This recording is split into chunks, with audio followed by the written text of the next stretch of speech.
Alright, how's it going, everyone? I think I am relatively on time this time. A little, like 1 minute late, my bad. But yeah, how's it going, everyone? Happy to be back. Hope everyone is doing alright. Here's my little quick ad joint, I made. It's cool. I want to start doing more like small sketches or whatever, but I can only do that when I have the time, and I haven't been having a lot of that time recently. But yeah, for the most part, I have a bit more to do with this chapter, but at the same time, not too much. How's it going, Ayaka? Hey, that's awesome. I'm happy you feel that way. Hope that I'm giving you something worthy to checking out. Yeah. I've been able to get a little bit further here and there, but had to kind of stop because the weekend was a little busy. But what we're gonna be working on today is kind of just, I guess the process is basically for me. I usually go ahead and hit up the characters, select their skin tones, their costumes, what they're wearing, all that good stuff. I do those first, and then I also plan for what the levels, or how you say, the grayscale or whatever is gonna be when it comes to the background. And so I'm planning to do most of that today. I've been trying to figure out a way to not overdo backgrounds, because I think of them that way. I always think, oh man, sky's gotta be crazy and all this extra stuff has gotta be there, and it doesn't. You're not rendering everything. You're only putting what needs to be in focus, and everything else can kind of fall to the background. Or, well, it is the background, but you get what I mean, probably. So, actually, let me go ahead and go back to this page here. Oh, you just finished Shark Tank? Like the show? Like you watch every season of Shark Tank type thing? Or you just finished a recent episode of Shark Tank?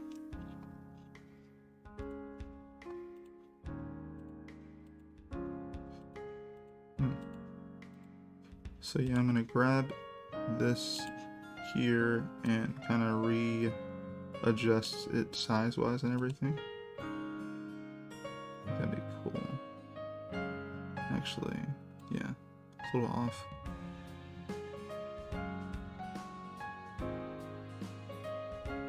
So that is a bit better there to me, placement-wise. Okay.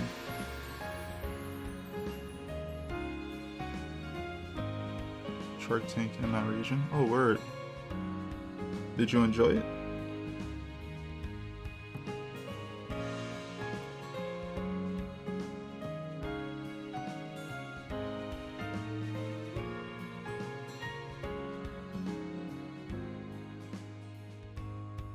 Alright, so I don't actually have to add anything there at all.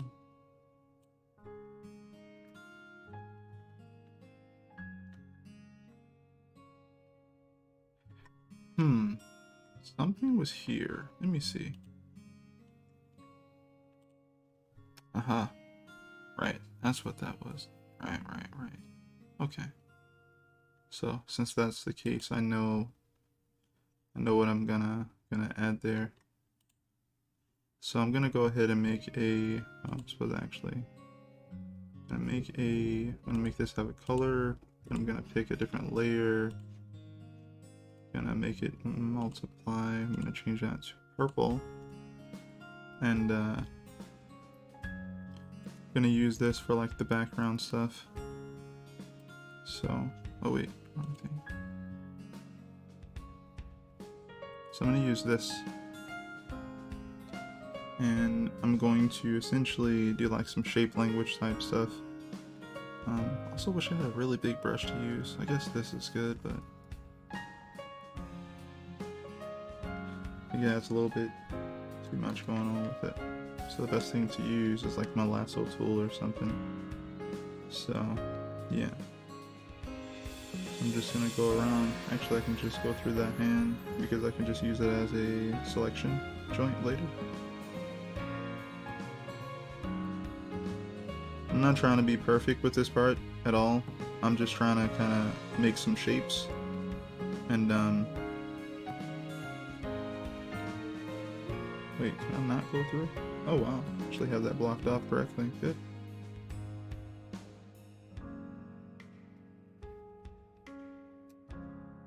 Alright, and do the same thing with like this place here. So they're walking.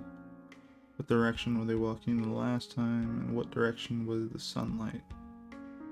The sunlight seems to be... Well, I know in the next part where they're walking, the sunlight is going to be like facing them. So if that's the case, then the sun would be facing them in this direction because they just can kind of go forward here. So I know that I want the shadows to be going this direction then.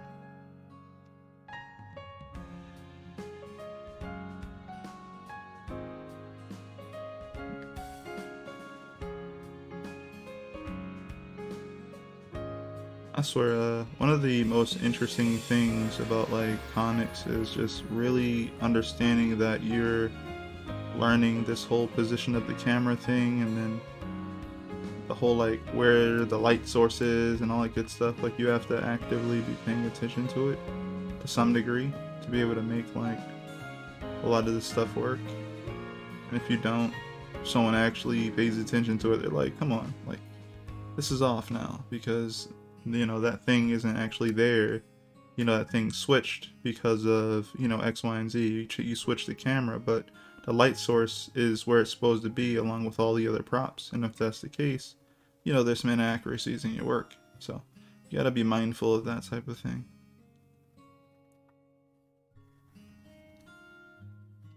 Because somebody will notice. Same thing as like if you're, let's say you're drawing a ship. You know, somebody could be a ship fanatic and notice that you were lazy on creating or, you know, drawing that ship accurately. I mean, if your thing isn't drawing accuracy, so no one can hold that against you, but if you draw anything accurately, they'll be like, how come you were lazy with that ship? Yeah.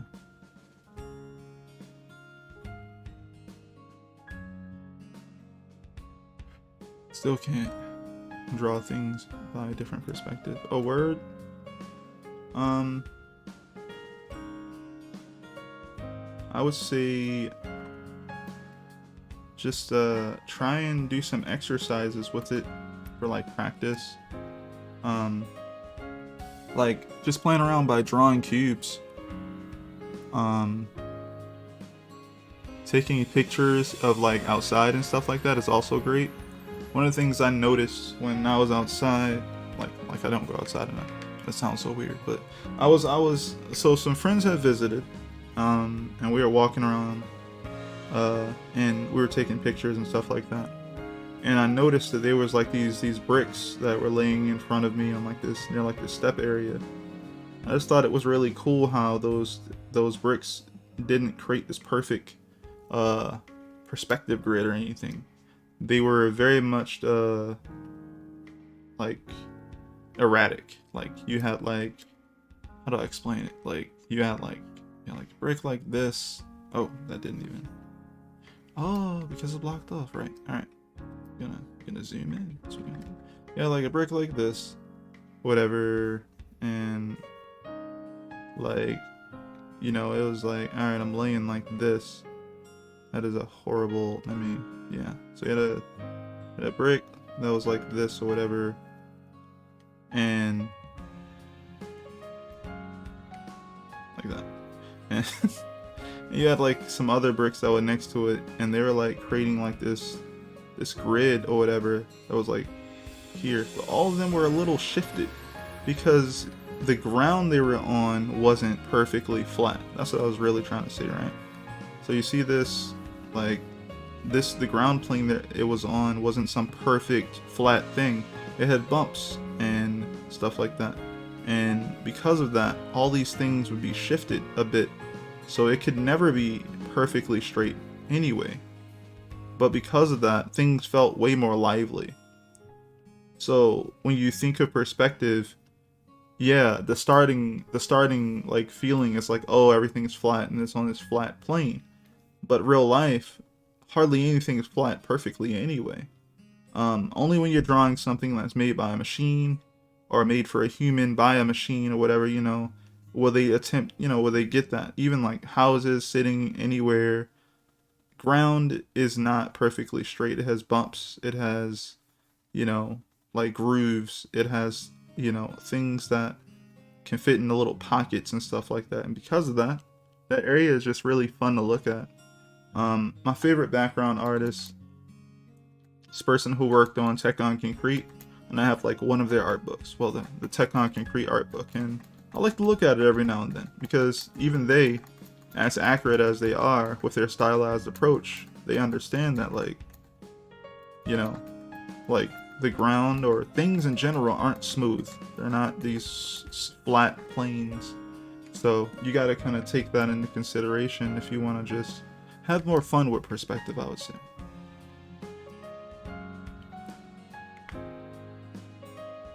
4 days ago, I found a lake and it was beautiful. I recreated it and drew it by adding blue and green gradients, but I messed up the last part. That's okay, man. If you like the way that looks, what you can do is just draw it again. I mean, I'm not saying that to be harsh. If you think that's harsh, I don't think you should, but just draw it again. I love clouds, and I wish I was better at like drawing and painting clouds, but I'm not. But I would love to just sit down one day and just get really good at painting clouds. But even though I suck at painting clouds, in my opinion, I still enjoy every time I sit down to draw or like work on them. So yeah, I feel like, try it again. Maybe it'll turn out better next time.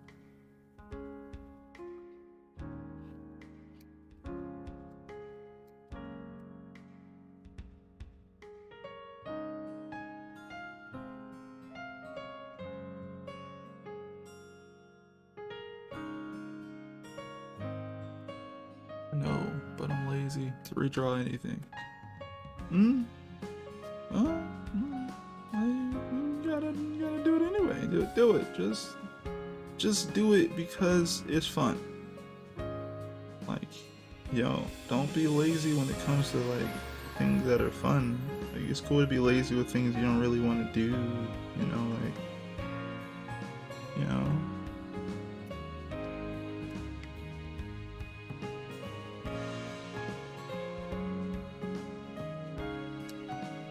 I forget this guy's name, if I ever knew his name. I think I did, but I went to a museum many years ago and found out about this guy. He's an American illustrator, and I believe that they were essentially famous for trying to draw like every bird in existence or something like that in the United States, like every bird they could find.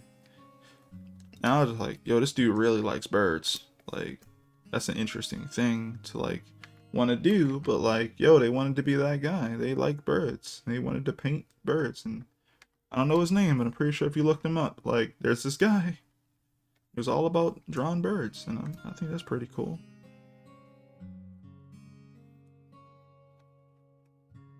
Why did I bring that up? I don't know, because you can't be that guy if you're too lazy. You gotta figure out something you like and just work on it every now and then.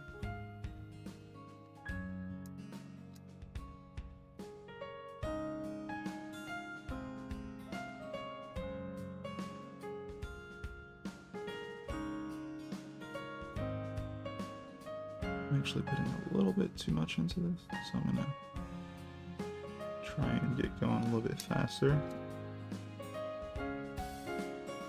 Kind of funny, I did this outline here, but I didn't add the little details that I had in the underground.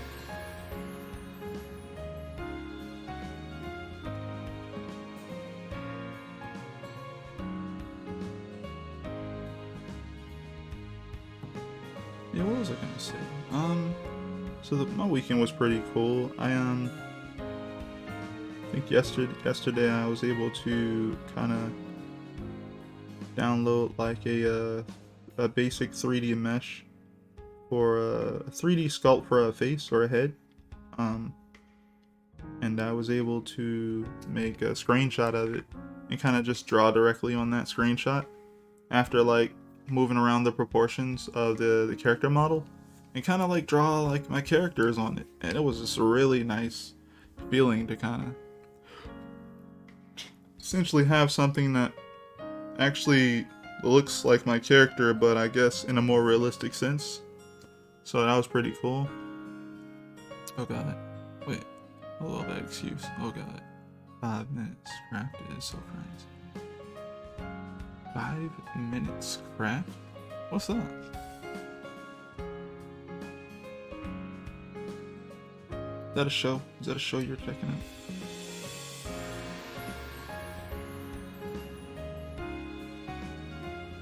Yeah, I was just really happy, like as a creator, seeing your projects or seeing like what you're working on in a different light like that. It's really exciting. I tried out 3D last year and I got a little far with it, like not far honestly, just the basics of just understanding the tools, how to sculpt a little bit here and there, and I kind of dropped it because I never learned how to download something to kind of work from, so I was just always building something from scratch every time. Just like, okay, I'll take a primitive, I'll take a sphere, and I'll start molding it, you know, and look up tutorials on how to mold these things to try to make a head or a whatever, and just always started from scratch. And since it was like sculpting was new to me completely, it was just a little rough. I spent, you know, a certain amount of hours, but it takes way more hours to get actually decent at it. So I kind of put it down for a while and focused on other things. And now I'm like interested again. I'm like, ooh, 3D is cool. And now I can download certain things and adjust them and everything like that. So it's pretty dope to see my characters in that way. Also, I can kind of use them for reference, so that's another reason I'm gonna try that out.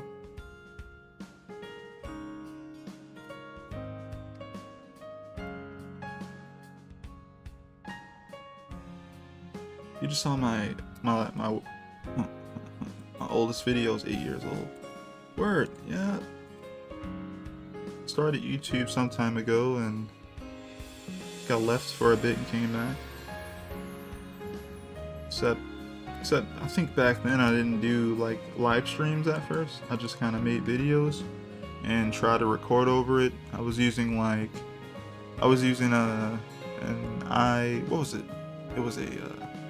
MacBook. I was using like a MacBook, and I think it came with what's that software that allows you to edit videos? I forget what it's called right now, but I was just using that and just had this cringe like music over and over again.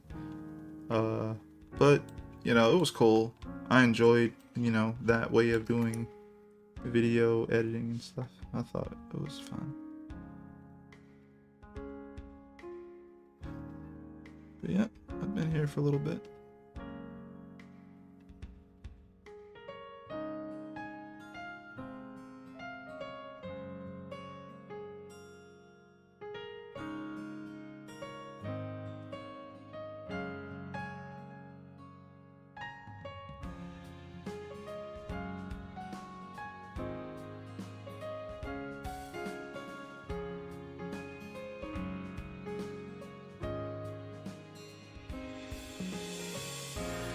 What's my hobbies? Playing video games every now and then. Definitely, yeah, playing video games. I don't play any music. Watching movies. Definitely, enjoy watching movies with friends and family. And I want to get more into taking photos because I like photography. Yeah. I like cinema a decent amount. I like photography, but mostly I like to play video games. Mainly, well, I used to say like RPGs, but I have no time for RPGs, so I'd say card games and fighting games are my favorites right now.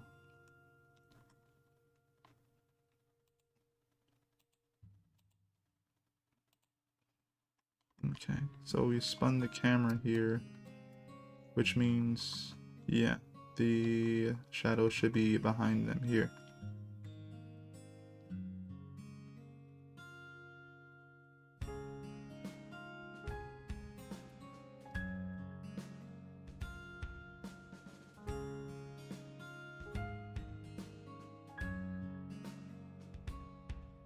I've also been kind of writing recently, so that's been fun.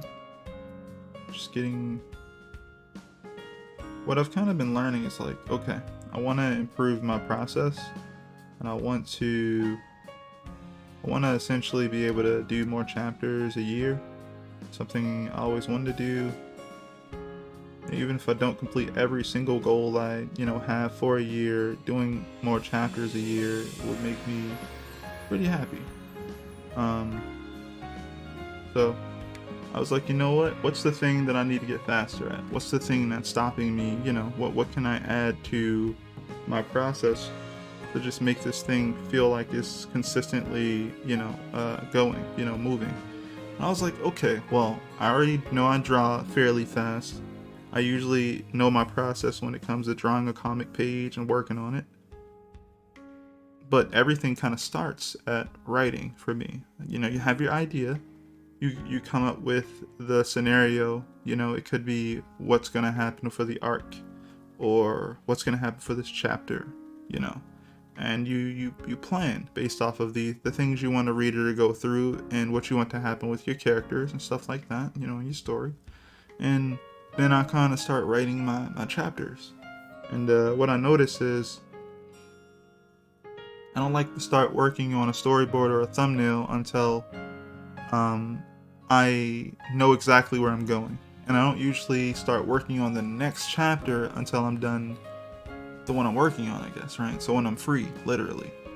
But that's what's slowing me down. So essentially, when I'm not in the studio, now I'm going to be starting to write more about what should be happening next. And by knowing what's going to be happening next consistently, I'll be able to already have planned ahead so that I can actually start to mentally be like, okay, here's like 3 different things that I want to happen in each chapter, because that's how I write. I usually try to, pick about 3 or so different things that happen each chapter. And I can go from there and start building up my chapters with just these 3 notes. These scenarios, these 3 things I want to happen, and just write those down. And then when I get to them, I know I already should have some key visuals to kind of work with while I'm starting to build up thumbnails. Mines are drawing, gaming, and skating. Oh, staking your stream. Oh, you mean stalking? Yeah, stalking my stream.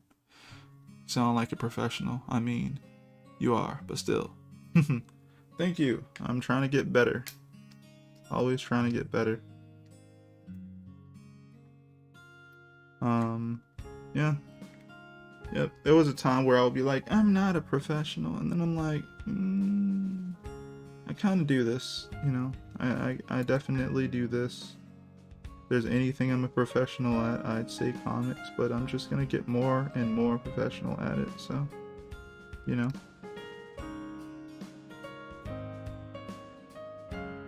Luckily, my love for comics has never really waned.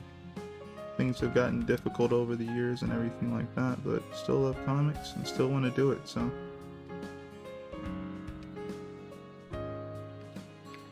Okay, so for the most part, I've got that there. Gonna be adding more stuff to the background here because things are a little bit too flat here. But at the same time, I just need to add more stuff like what's in front of her here. Stuff that's on the table here for this character. Same thing for here. Which is kind of funny because I'm like doing it with these shapes.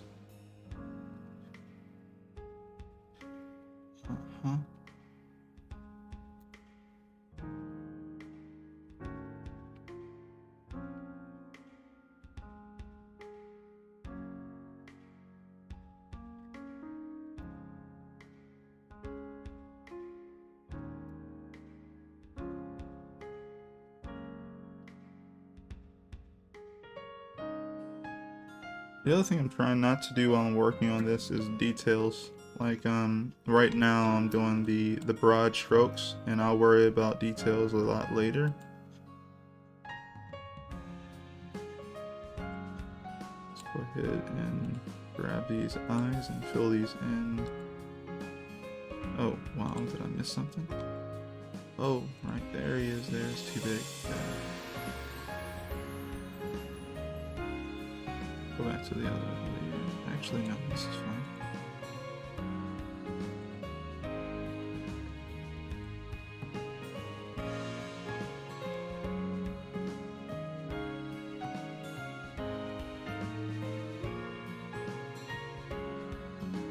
Hypothetically, what would you do if you go in the past? I would probably try to put stocks into Apple. I would put stocks into Apple and Facebook, and I'd probably grab a couple Bitcoins and just wait for about 10 years or whatever, and then sell them, and then I'd be able to, have some sort of financial freedom. Then I'd find all my friends and become friends with them, and then I would help fund all of their projects, along with making sure my family is good. I would fund all my friends' projects while funding mine, and yeah, we would just have fun and be dope people, and actually just do what we want to do. I think that'd be great.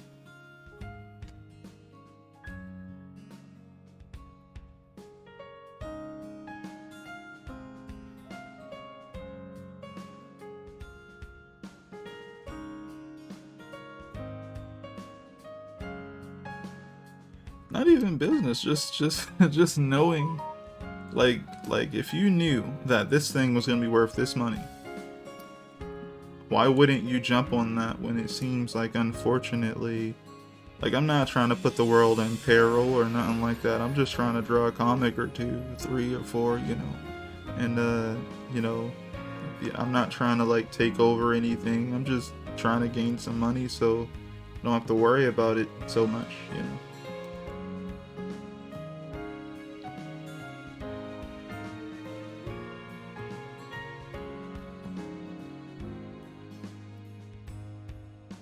Yeah, here I'm not trying to worry about details. I'm going to be cleaning up things here and there. I got to draw some things in there, but right now I'm just going to do some quick passes at everything, and then I'll fill in the gaps later.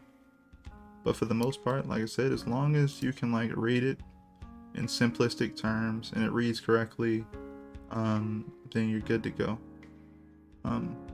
So I don't try to like look too much at like details and stuff like that. Details should be like sprinkles on top. It should kind of just indicate small things, right? Like if you put little notches on a sword, right? You're telling someone, oh snap, this sword isn't new. This sword has been used before. If you put a slash on somebody, it's like, oh snap, that guy looks strong, but also someone's cut them before, like that type of thing. It kind of adds to the story. It kind of adds more to that thing. It doesn't have to be that many details to it though, and I'm not trying to get lost in them myself, though as an artist it's quite easy to get lost when it comes to detailing things. Just gonna grab all of this and we're gonna move it over. So I think around here, kind of move that over. Oh no, I grabbed how did I grab that? How is that possible?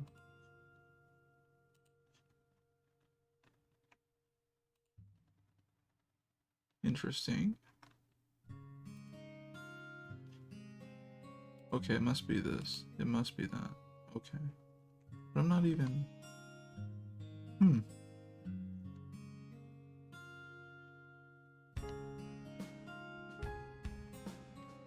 Okay, let's try that again. Nope, still there. How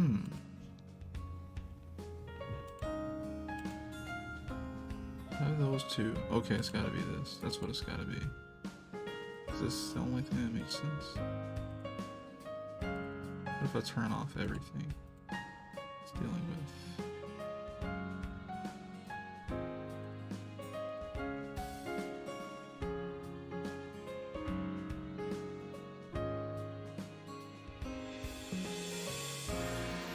Okay. Alright. So I don't need to move this at all. But this one. Aha. But if this is already one, why do I need that there? Okay, so what I'm gonna do is get rid of that. Right there.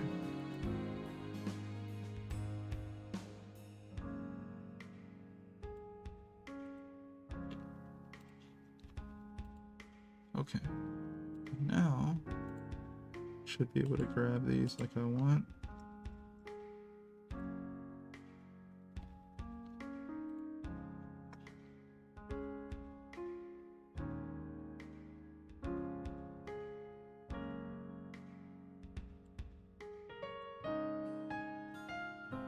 Yeah, all right.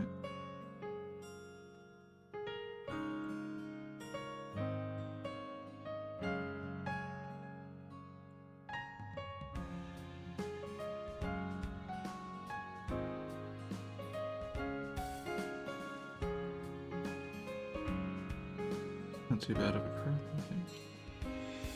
Gonna finish off that line there.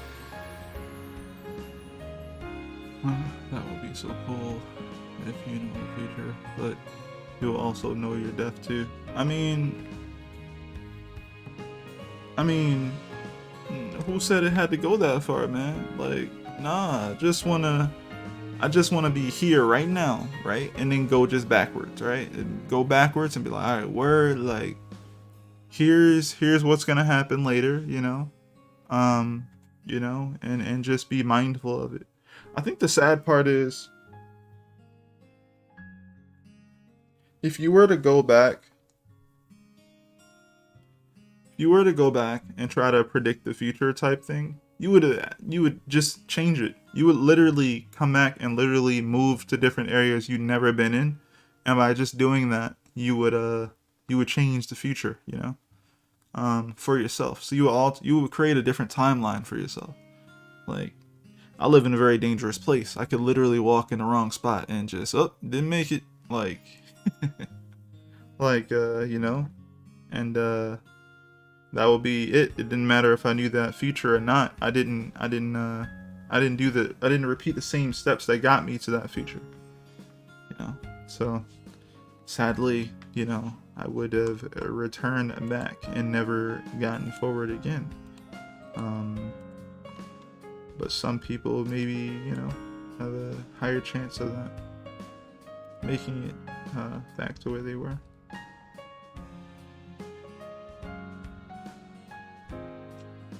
Okay, am I on the right one? Yeah, alright. I'm filling these in.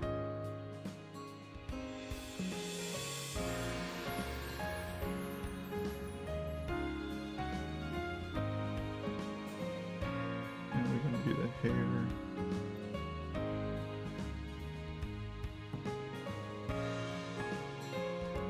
But yeah, long story short, well, not long story short. The main thing I was trying to say earlier was just, in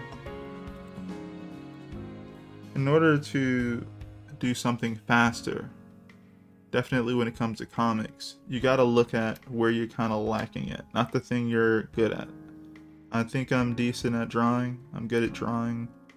I'm good at drawing when I have an actual script to use. And, you know, what I need to get better at is scripting or writing more often. So if I wrote more often, I have more material to essentially adapt into something to draw. So yeah, gotta write more. Hey Tay, how's it going, man? It's not that bad. Hood is love. Hood is life. Hood be violent sometimes, a lot. You know.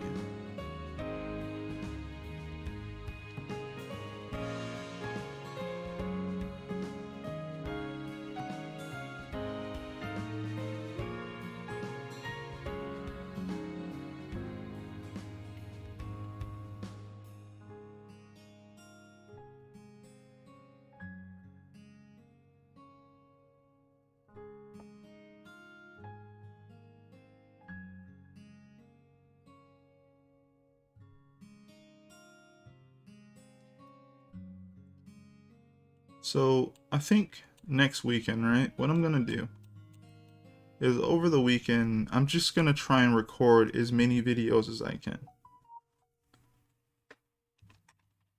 I think that's what I'm gonna do.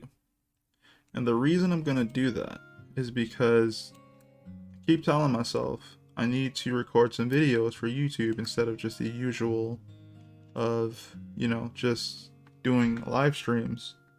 I haven't really been able to work on any videos outside of just the live streams. And I'm just gonna make some. I have a bunch of ideas already, but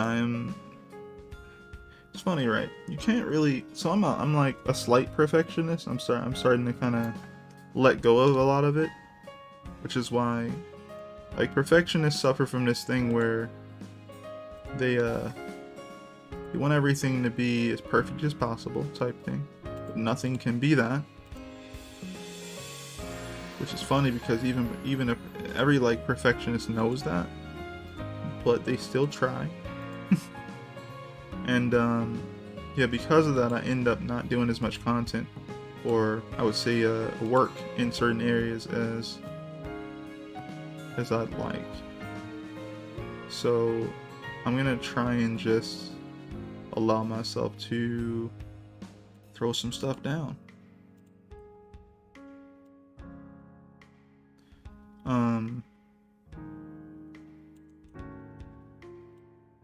So that's what I'm going to be doing.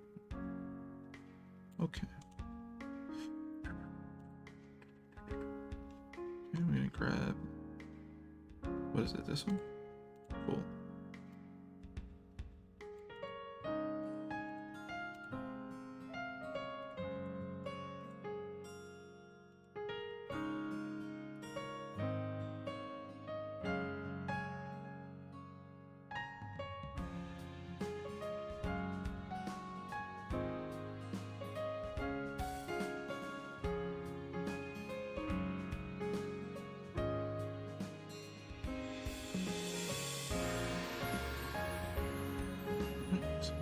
Better.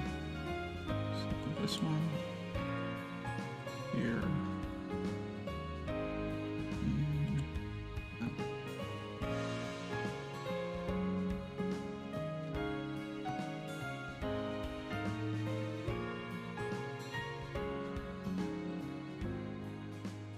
Let go and let art happen. I guess that's the term. That's a term. Yeah. Just wanna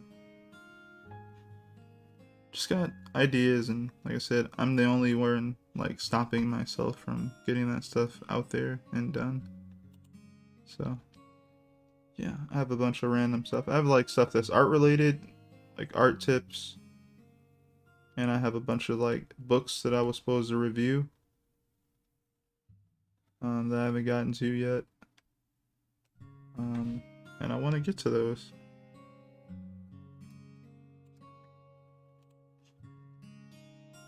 Because I believe that those types of things are casual but very valid, you know? I want to talk about these dope comics that I've bought recently and checking them out, and you know what the binding is like in the books and stuff like that. I want to talk to you guys about like my art setup, you know? Not like my physical one, but like using Clip Studio and how I manage my space and all that stuff. I've probably recorded and said some of these things, but having a dedicated video, being like short and sweet and to the point and everything, would actually be dope. But again, I want too much, so I'm just gonna make it happen. I'm just gonna spend some time. I'm literally gonna sit down and just create them all probably in the same format. Like literally same camera angle. Stop the video, start again. I'll tell the kids to quiet down for a little bit. And as I work on the videos, I'll laugh because you could probably hear them in the background yell. But yeah, I think those are pretty dope to do, and again, quite valid.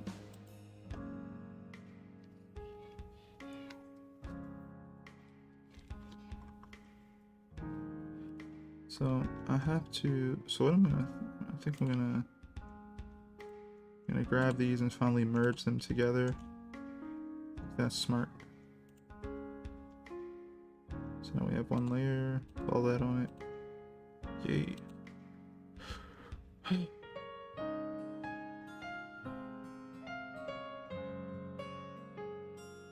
We're so critical of our art. Yeah, man. I'm like, dude, it's 95 out of 100. Thank you. We want to be good, and I guess we have our own, you know, understanding of what that is to us, and we try our best.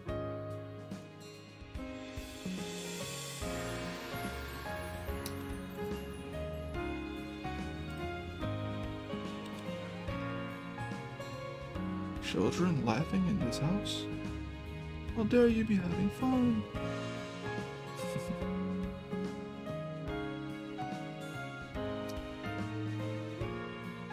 I don't like this eye. What layer am I on right now? Oh, nah. Okay, go here.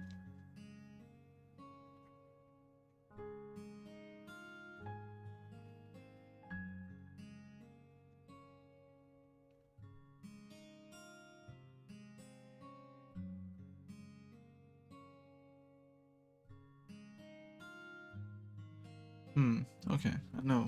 I think I understand why I don't like the eye.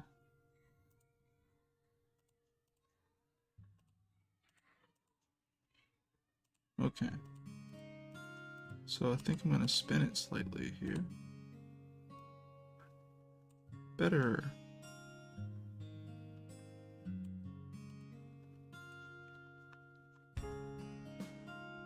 Sorry for this, crazy mistake on screen, you know, trying to fix it.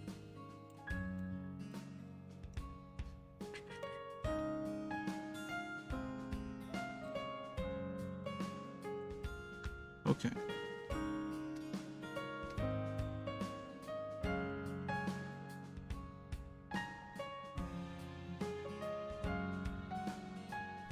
It's a lot better now. Yeah.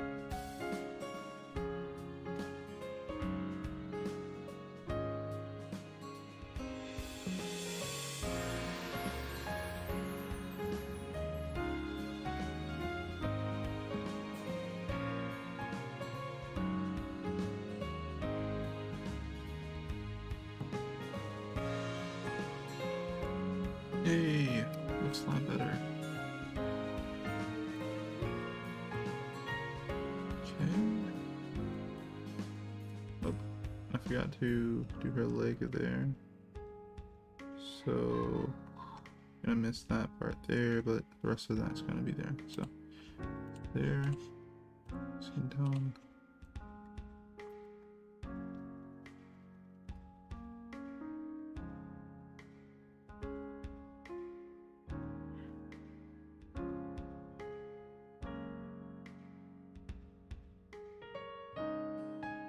Cool. Alright. So now I can kind of do the part that I was looking to do. Oh, let me erase this mo that she does not actually have.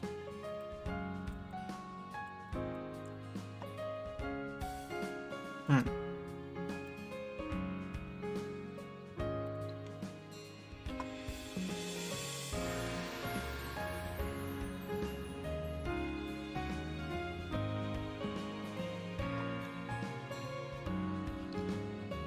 Something.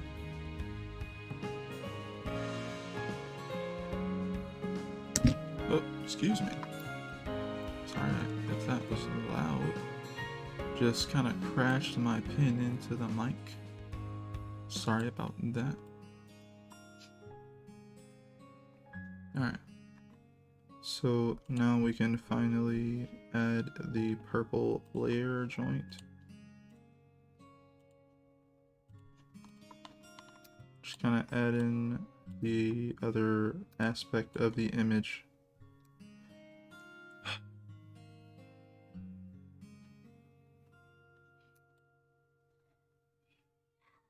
So again, I know that the sunlight is in front of them for the most part.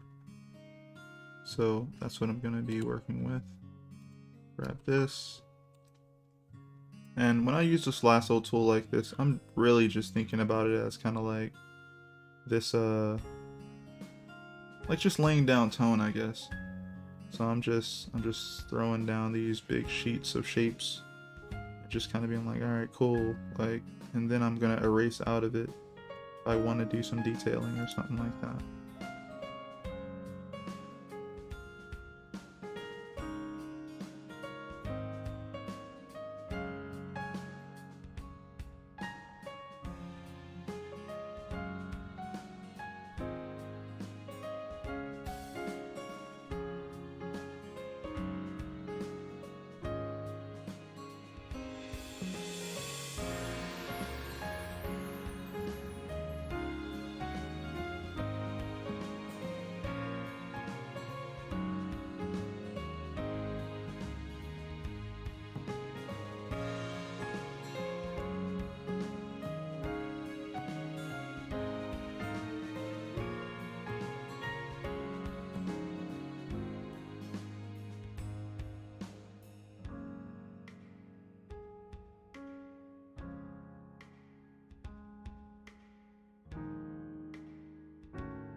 How do I do what?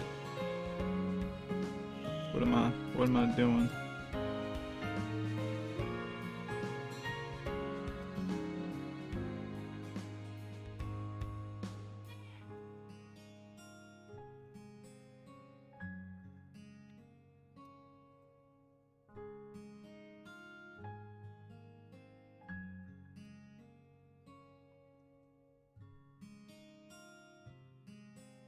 How's the wind for you, Tay? It's it's hitting the crap out of these windows over here, man.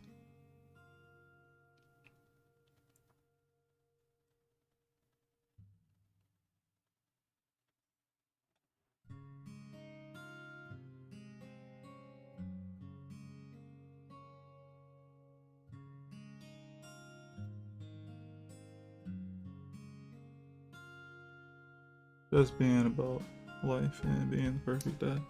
Man, I want to be the perfect dad. That'd be great. But there's a lot of hurdles.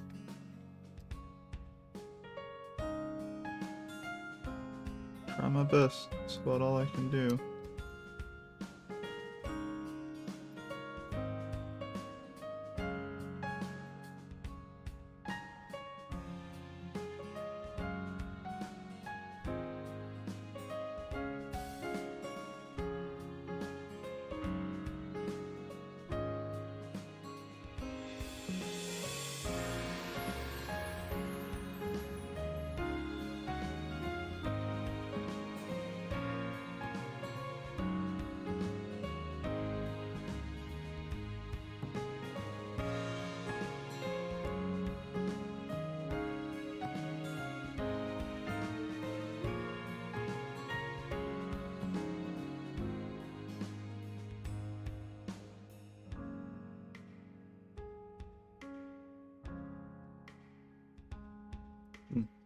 Alright.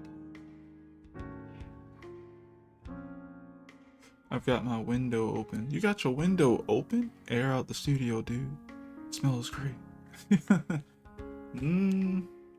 Nah, man, I'd get too cold and I wouldn't be able to work.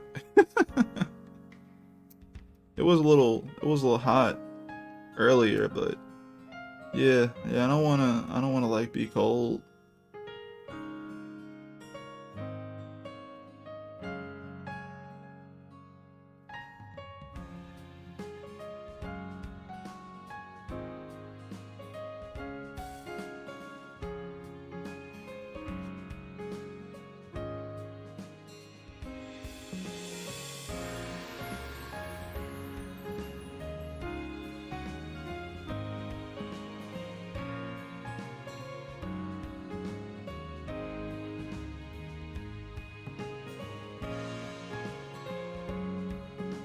been learning just like I actually get cold quite quickly. I don't know why. Probably has something to do with bad health or something, but I do not hold warmth very easily anymore. So there's that.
Yeah, I've been able to actually started to read Hellboy a little bit, like recently today.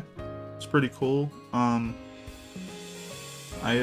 really, the first thing I did when I got the books, right, was just look through them because I'm familiar with the art, and the reason why I really like Hellboy is kind of like the art style. And I was checking through it just to like see, you know, just to check through and see what the art was like, because I remember Seed of Destruction, which is volume 1 of Hellboy. It's the first book, and I own that one book. And this collection I just bought has multiple books in it. It has like 4. And I was like, oh, like how did the Hellboy art evolve from like volume 1 of like Seed of Destruction? And I was checking through, and I was just like, yo, like this is cool. But then, you know, I'm checking like book 2, book 3, book, you know, I didn't actually check out book 4. I got to book 3, and I was looking at that joint. It's like the biggest book in the whole collection. And I was just looking at it like, yo, this right here, this is peak Mike Mignola. This right here, I've never seen, and the reason why I say that, I've seen stuff, I guess, after Hellboy. I've seen stuff during Hellboy. I've seen like different stories he's worked on, you know, outside of Hellboy and BPRD and everything like that. And I was looking at the Hellboy art, which is a book. It's a book called, I think, The Wild Hunt or something like that. Man, the artwork in there feels so figured out. It's like so good. It's like literally like peak Hellboy. I don't know how to explain it. It just looks great. It actually looks fantastic. And I think it's worth checking out. Definitely. Really dig Hellboy. A great looking series. Very, very dope. Always liked the way Mike. See, the thing about Mike to me was that he reminded me of, like, in a way, some sort of modern, the way he stylistically approached his stuff felt like a different version of like Jack Kirby to me. And I think that makes sense since he probably got to meet him and talk to him and probably even work with him at some point. Because, you know, Mike Mignola's been around for a while. And I'm pretty sure he, you know, left some sort of impression on Mike to some degree. And yeah, I think that's what made me stand, like, made his work stand out to me. And I just loved the way it looked.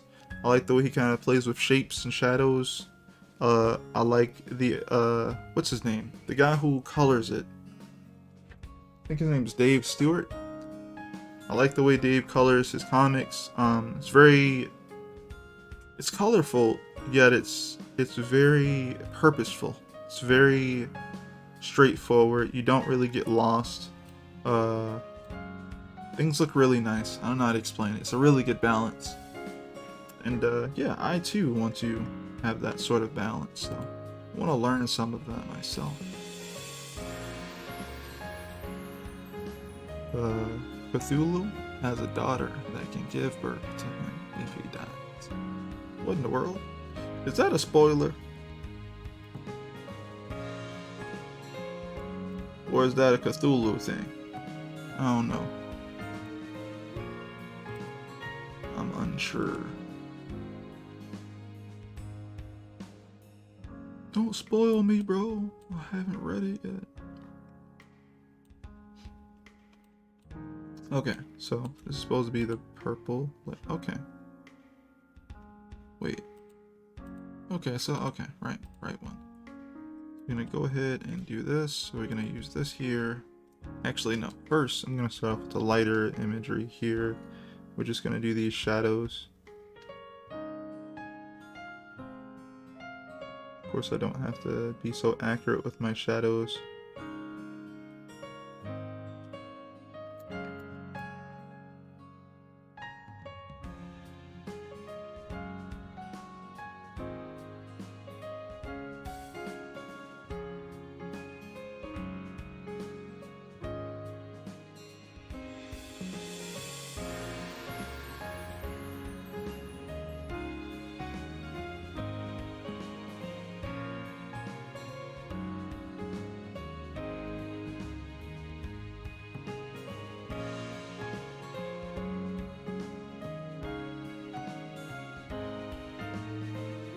Not a spoiler, just Lovecraftian lore. Ah, word. Okay, so we're gonna go around this whole entire figure here. It sits like in the foreground.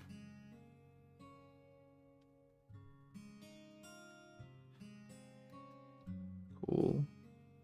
And I'm just gonna do the same thing with, actually, small amount here, maybe there. That way we can kind of really make sure the sun feels a bit bright, so we're not putting it everywhere on that one side.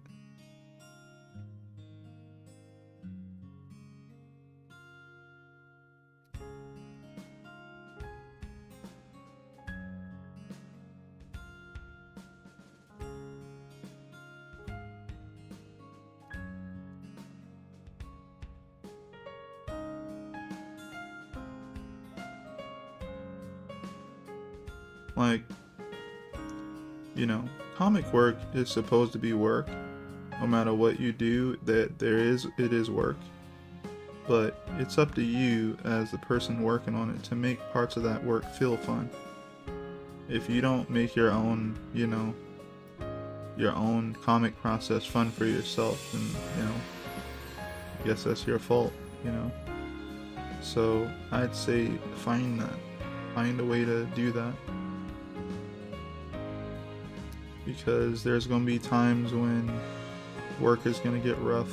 There's going to be times where you're not going to necessarily want to work, and it isn't going to be necessarily because drawing has become difficult. It's going to be because of something related in your personal life or whatever, and it's work that you said you would do and you can't like quit, so you're gonna need to find a way to power through. But obviously after you are done with that, whatever that work is, you need to find a way to give yourself some time to chill.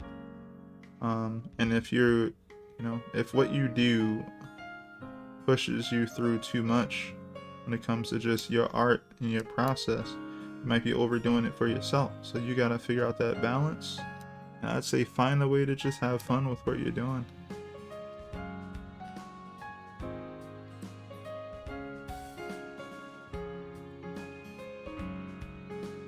Alright, now we're gonna move up one more value, and we're gonna just grab more of this person here, and kind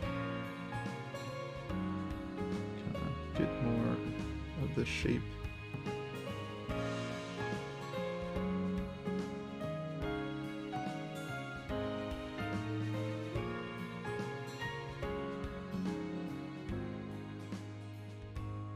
Alright. Cool.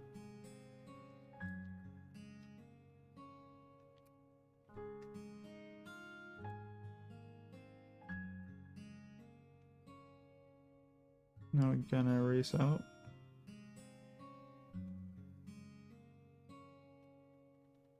This. Oh no, I didn't. Oh, cool.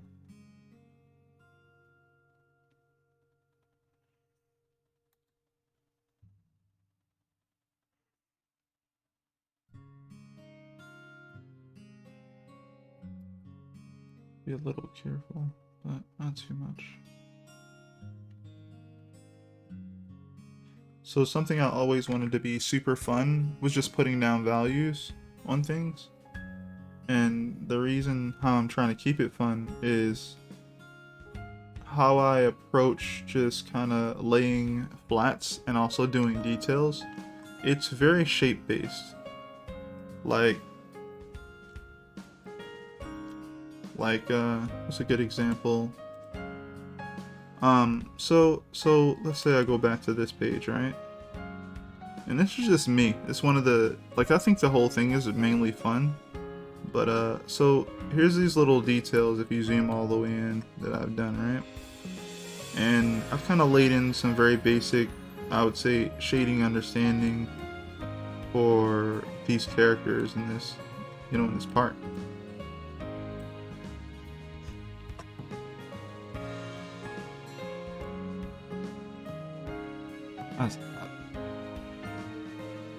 I think my kids are howling. I don't know what's happening. But so essentially, so here's these details that I've done. If you zoom all the way in, you can kind of see there's just these really sharp like hatching looking lines, right? But how I'm doing that is just taking this lasso tool joint and just doing this. That's all I'm doing.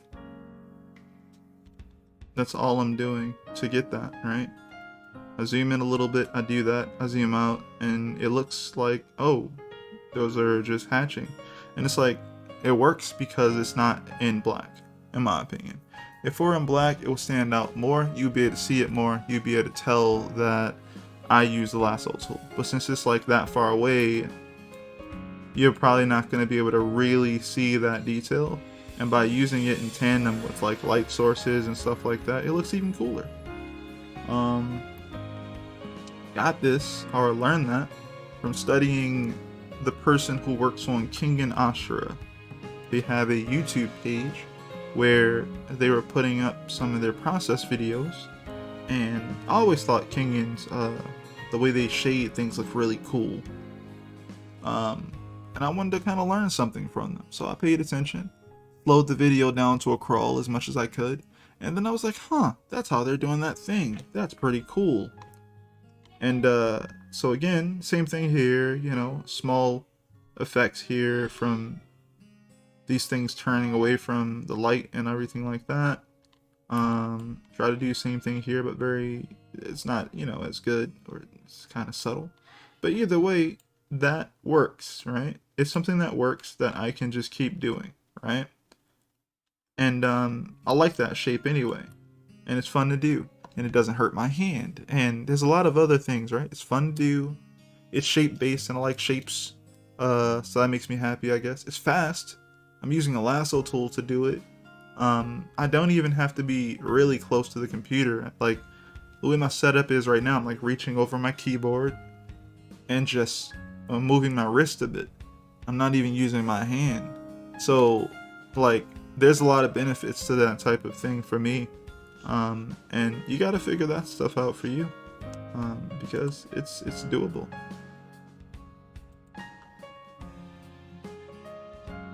Close that. My wife is strolling in with King DDD and DD. King DDD. Are you talking about in Smash or something? The wife does not play Smash. Sorry to tell you this, sir. She does not play Smash. I think this is supposed to be filled in, actually. Let's see here. Yeah, it feels better, yeah.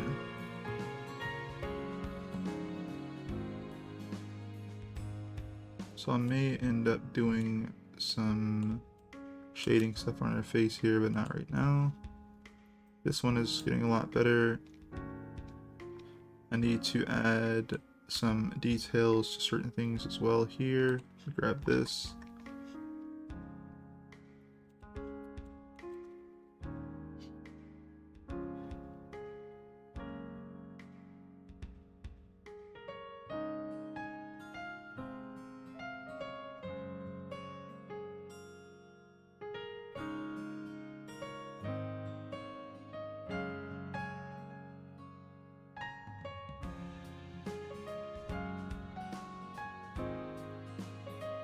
So I have to finish off the line work here to really complete that look.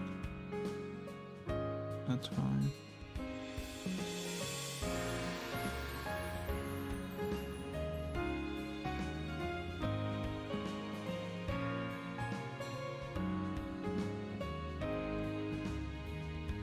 I need to add some more things in the background here, probably in values.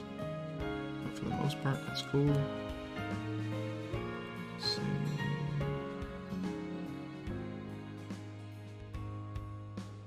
Get rid of that for right now. Get rid of this for right now. I know I need to add stuff there. Alright, so here we go. Yo! You should just add some random splash of color somewhere. Be like random blue shoes or purple earring. That would be hilarious. But see, I can't do that because I have to have a purpose for it. Because like, once I do it once, it's like, oh snap, why did he add color here? There gotta be a reason. And then I'm like, you know, if there was no reason, then people would think I add things to my comic for no reason. And I'm like, I want to do things for a reason. That way people feel like I'm doing things for a reason, so they'll pay more attention. They'll feel like it's worthwhile to pay attention. Gotta be careful with that. Alright, so I guess that's the way I show that I'm a One Piece fan and I draw comics myself. That's that right there. That shows that I'm a One Piece fan. So I'm gonna just use this tool. But yeah, man, how are you doing? How's it been going? Haven't spoke to you in a bit.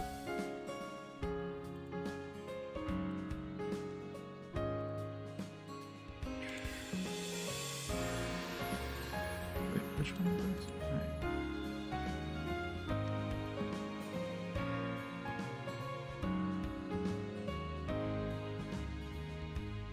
Alright. Yeah, get them thinking like it's a random color, and then doing it would be for the sole purpose of making fans think it's for a reason, and that's the reason. I mean, you know, that's not wrong either. You're right. You're right. That is a way. I mean, but see, color in a black and white or grayscale comic out of nowhere is such a big deal that it couldn't be understated, if you will, right? So it can't just be just to get them to think. It would have to be something along the lines of like, I'd use it for them to think about what I put color on, to like take their attention away from something else that's happening. So they think that the color is a big deal, but it's not. It's the thing that's like somewhere else on that page. So it'd be like a distraction from what's actually happening on the page, other than the fact that I use color. I've been chilling, trying to make my way back to the US. Oh really?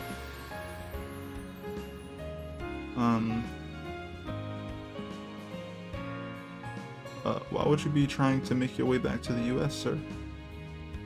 Am I not paying attention enough to know what's happening in the world? Something else going on where you are?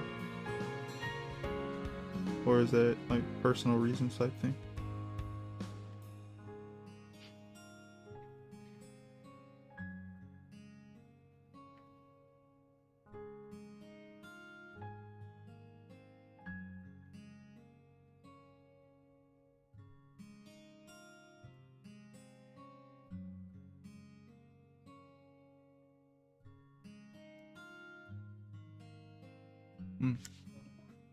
I know how.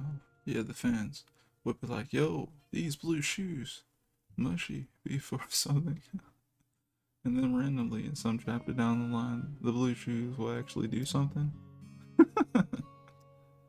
Yes. Yeah, the whole point is essentially like give the reader something to pay attention to. See, the thing is, like, for the most part, from what I've been seeing, a lot of like creatives don't want to think that hard about stuff like that. They just kind of want to draw dope things that they think are cool. Sometimes they want to, I guess, plan ahead and plan for certain things. But like, again, most of that stuff is just I want to draw cool stuff, right? And again, this is how I show I'm a One Piece fan, because like, you know, the guy who draws One Piece actually wants you to pay attention. So he gives you things like that, and then like 100 chapters later, you know, it'll be something, it'll be a big deal. It'll be like, oh snap, remember that thing? It actually matters now. It's like, oh snap, I could have been paying attention to that. It's like, it's just consistent foreshortening. Oh, it's on a normal leaf. Where? Okay. I didn't even notice that. I was about to lose it, like, oh no. I'm doing the same.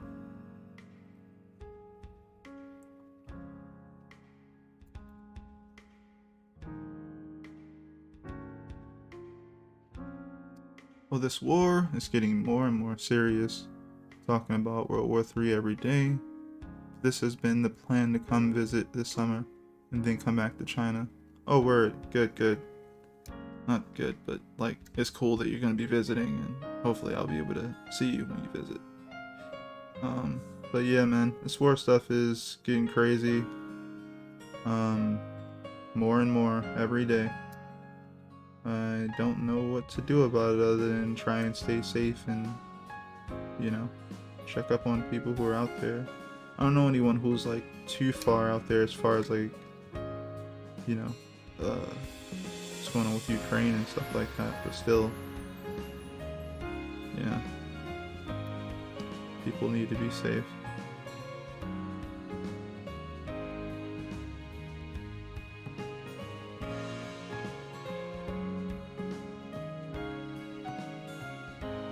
You and your wife stay safe, man.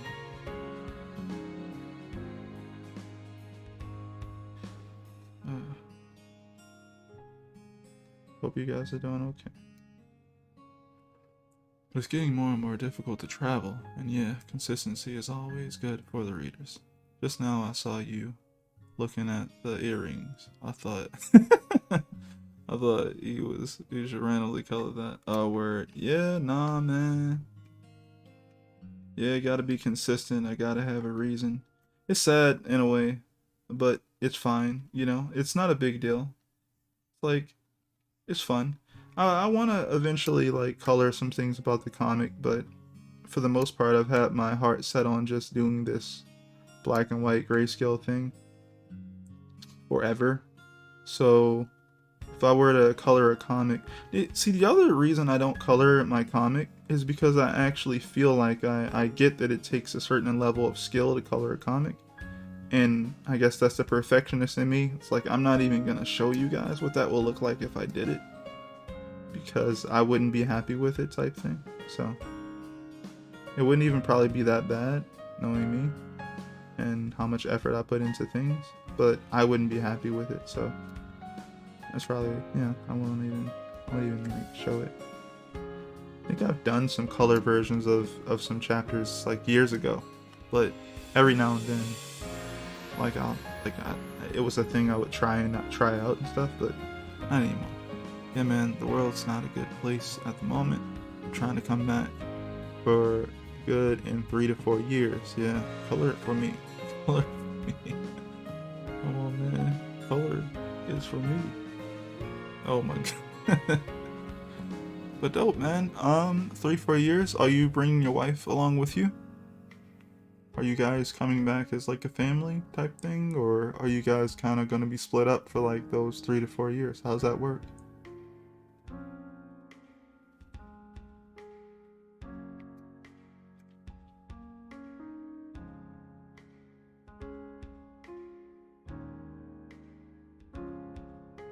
Unless you don't want to speak about that right now. Like, I get it.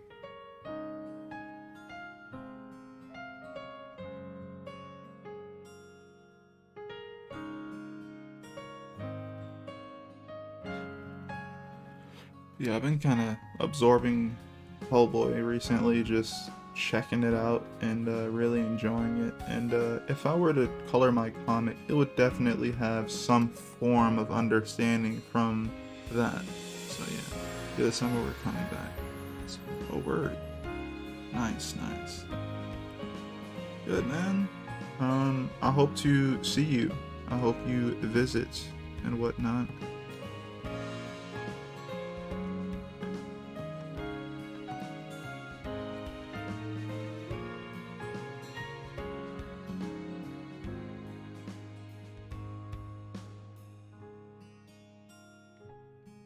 Yeah, like moving back, selling our property here, and head back to the U.S. to live. Oh, word.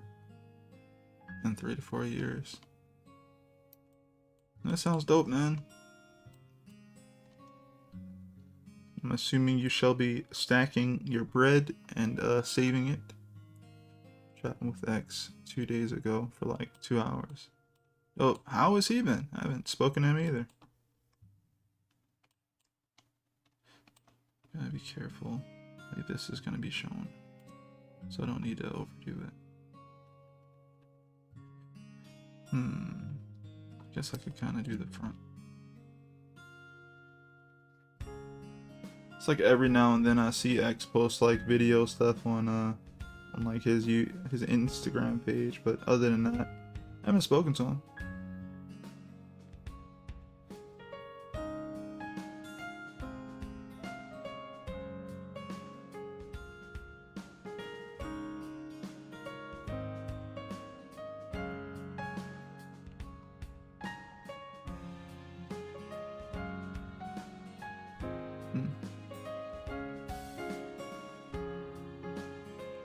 Do I want to add anything here? Not right now.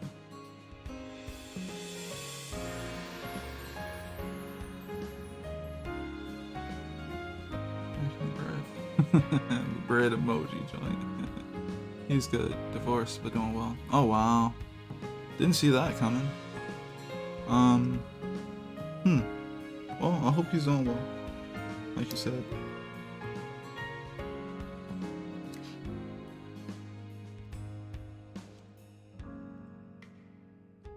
I don't want to use that. Not good.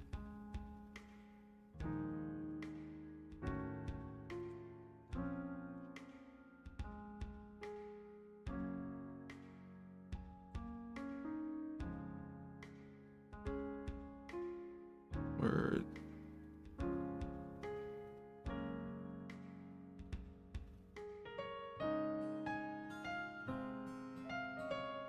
What? Oh, I didn't do that correctly, I guess.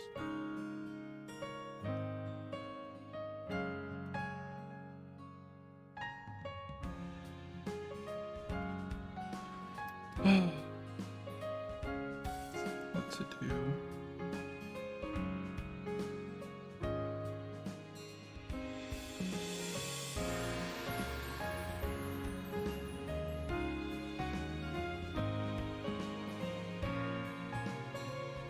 So how's work been over there? What have you been up to? What have you been doing as far as work has been going?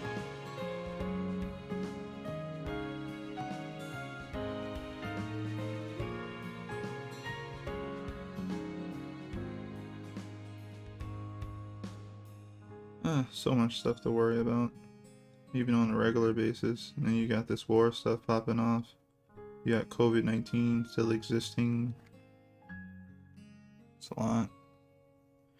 It seems good. Same old. Need some more recommendations for anime.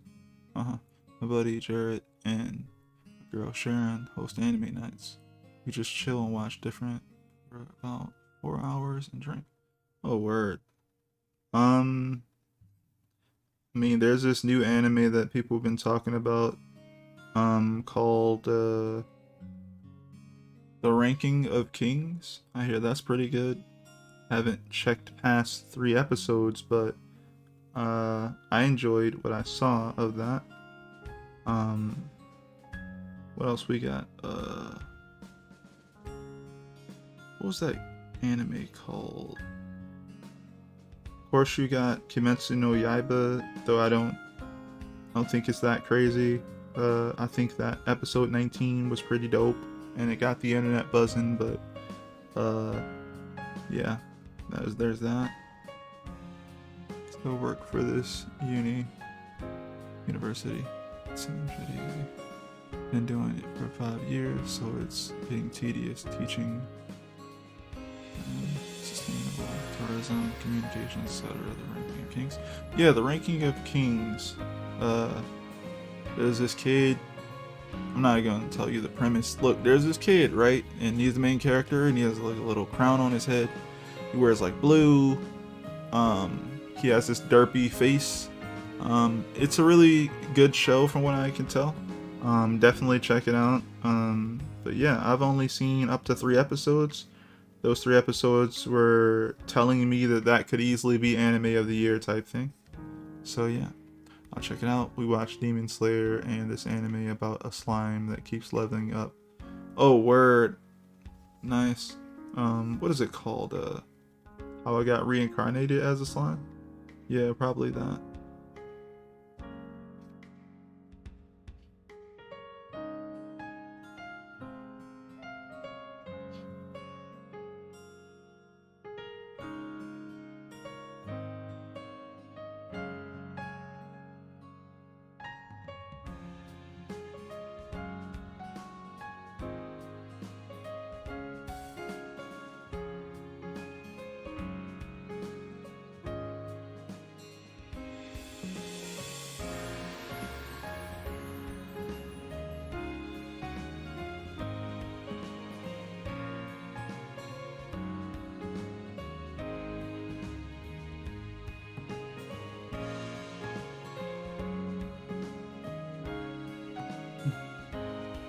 Looks dope. Thanks, man. It's same comic I've been working on. Which is funny that I say that because I've actually done a lot of short comics. So my skills have definitely built up over the years, but still working on that same comic that I've been working on for a long time. Trying to get it I mean at this point it's going, but getting it even further definitely this year. And try and just get more chapters done for it than ever before. So yeah, I'm looking forward to just doing more. I was kind of talking about that during the stream where it's like it's figuring out what I needed to do to get like faster. And like I'm already decently fast, but I'm talking about like just relative type stuff. And it just was like, yo, just work on scripting more. Work on writing out things. I already know what arcs come next. I'm writing this story. I've been writing it for a long time. I already know what arcs come next. All I have to do is create little small excerpts of like, yo, next chapter, here's these 3 things you want to work on. And then boom, I can start working on the thumbnails. But the funny thing about thumbnails for me, right, is thumbnails are like these tiny little drawings, Like, where is this? Hold on, So thumbnails are like these tiny little drawings, and the only thing that's wrong with them is that when you essentially have just those tiny little drawings, it's hard to like tell what the heck is going on when you have like these little drawings to work with. Like these are my storyboards, right?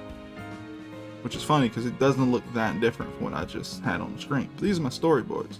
My thumbnails are even more tiny than this. I don't even know where they are in this arrangement anymore. Oh, there they are, right there. Alright, so if I turn off this, and this is low, actually put that up, and we're gonna change that to that. Right, this is what my thumbnails look like, right? It was just like this, right? So if I took off that, this is how scratchy that looked, right? It was just like, yo, this should be like this right here, and like there's gonna be like these 3 characters, and they're like, yeah, right? And it's just like, imagine like looking at this and like like, okay, you sketch this out, right? This panel at the end, right? And then you come back to it, and you're like, hey, yo, what was this supposed to be? And now you gotta rethink everything. You're like, oh, I don't know what the heck this was supposed to be. Like, if you didn't write what this panel was supposed to be, you know, this scribble doesn't make any sense, you know? So that's why I don't like to usually just, like, while I'm working on a comic and I'm not finished with it yet, I don't like to just start working on the next storyboards for the next chapter or the next thumbnails for the next chapter, because I know by the time I come back to that thumbnail, some of those scribbles are not going to make any sense to me. And I'm be just like, yo, I don't know what I drew here. I don't know what I sketched here. And then I'm going to have to, like, rethink everything I drew, and it's going to slow me down even more. So the best thing to do is to actually know what you're going to draw and just describe it. You got to write it down. You know, definitely a scratchy thumbnail. Sometimes you don't think about it. Anything can happen. Life can happen. You're doing your thumbnails. You have this broad idea of what's supposed to happen for the whole chapter, not for each individual panel. And you just come up with ideas as you quickly jot down ideas for what's going to happen. And then, the doorbell could ring. You got to go to the door. Or, your wife wants you, or your kid wants to ask you a question, and you got to go do something to fix something broke. You come back later, and you're like, it's, slightly in your head. You keep going, you finish it. And then you got to work on another chapter that you already had the thumbnails for. And then, like, it's been, like, let's say it's been 5 days, right? You come back, you're done with all of the work on the previous, chapter. And you're like, oh yeah, I already started the thumbnails for the next chapter. Isn't this awesome? And then you sit down and you get ready to work, and you get to this panel, and you're just like,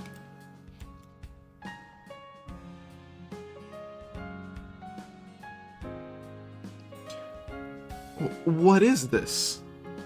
What did I draw here? I don't know what this is. Is that Pac-Man? What, is he eating something?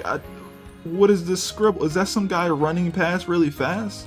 Like, what is this shape? I don't know what this is. And you're telling me that I wouldn't have, like, I would have never figured out that was supposed to translate. That was supposed to translate into a scene of people walking like this. Like, I would have never figured it out. Like, if I didn't just take my time with that part of the process. But essentially, yeah, like all that stuff was supposed to be a crowd of people walking. Like, that makes, it doesn't look like that. But that's what thumbnails are anyway. That's why you don't show a client, if you have a client, you're doing work for someone, you don't show them your thumbnails. They will not understand it. You have to take another pass at your art and make it look like something that someone else can understand. Like, I didn't even add the birds in that idea. So, like, that would have also not been there. So it's just like, man, it's something you gotta figure out how to deal with. So yeah, my advice is essentially writing. For me, writing is a very big deal, because honestly, without my comic, I'd probably just be drawing cool shit, right? Just cool stuff, just, you'd be like, oh, I want to draw this guy, and he has his hand in front of him, and he's doing this cool pose and stuff, and you'd be like, oh man, doesn't he look cool? Yeah, he looks cool, man. You're like, man, isn't that cool? And then, that's what I draw all the time. I think that would just be the path I'd be on, and that's not where I'd want to be, but that's what cool stuff kind of gets you. I don't necessarily want to always draw quote unquote cool stuff. Kind of want to draw like this story out. The story is cool to me, not just, it's this guy and he's making this pose and he's got his arm and he's got his hand there and he's doing this whatever pose and he's about to come and attack you or something, and he's got glowing eyes and I don't know, right? He's just doing stuff, and you're just like, man, what a cool pose, or whatever. Like, I don't even know where I'm going with this, but essentially, cool fun shapes, cool fun poses, it could be also fashion, whatever it could be. And I could do that in my sketchbook, right? But my whole thing is, when I draw this comic, I draw things Oh, I had to go back and listen. I draw things outside of my comfort zone all the time. You know? That's my point. If I go, okay, cool, like this happened a lot. I go, okay, cool, what's the scenario for this chapter? Okay, Halo is gonna be in the mountains with Makeem, and he's gonna wake up early in the morning. The sun's gonna be rising, or you know, whatever, and he's gonna be practicing his martial arts, you know, on a mountain. You know, have I ever drawn that before? Ever? No, never drawn that before. I've drawn mountains before here and there, you know, from like Pinterest, you know. I've drawn a character doing fight stuff before, but not that exact scene.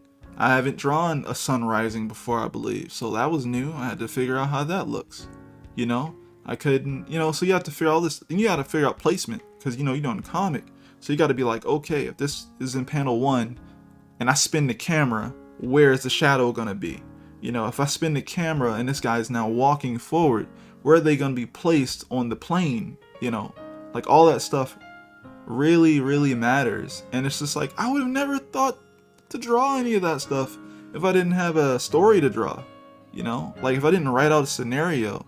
And that doesn't, again, mean that illustrator can't do that. That just means that I know that I would have just drawn the usual. I want to draw, you know, a lion or a tiger every now and then, because that's just something I always want to draw. Something you draw all the time. I used to draw eyes all the time. I put a box around it. Like, yeah, look at this cool eye I drew. Like, that's about it. Same thing with faces and angles, right? You're just gonna end up sticking to what you're already, you know, like good at a lot of the time. You're not gonna get out of your comfort zone, and that's gonna mean you're gonna stagnate. If you're gonna, you know, it just means you're gonna keep drawing the same things over and over again. And luckily this comic makes sure I don't do that. Doesn't matter if I have like characters I've written, they're doing stuff I would have never thought them to do, you know, necessarily. I would never thought to draw a character doing that. But since I view them as kind of like being alive and going forward in their stories, you know, it means I always have to draw something I never thought I'd draw. Okay, listening in with the music. Sounds like a motivational video. Oh, word. It's funny, I got a compliment for the music a while ago. Where's the 3-boobed woman? Oh my god. Like, Kung Pao? Like that movie we watched a long, long time ago? Holy crap. And you find out that it's his mom? Yeah, I've never watched that movie again. And like, yeah, I remember all that. Yeah. Oh no. Nah, I can't do nothing based off of Pootie Tang. That movie, that you know what's funny? I thought about that because see, my character's all about this belt buckle joint that he uses, and he uses this belt, you know, with it, and I just thought, yo, it'd be funny if like that was some sort of thing, like I could reference that. Maybe I could. I'll probably do something with that later. I won't tell anyone what I'll do with it, but I'm gonna do something with it later. It'll be a character that you will least expect. A character with a braid. Oh my god, a braid and a belt. Smack some bullets. Yeah, that scene was just wild. That scene was actually wild. I couldn't believe what I was seeing.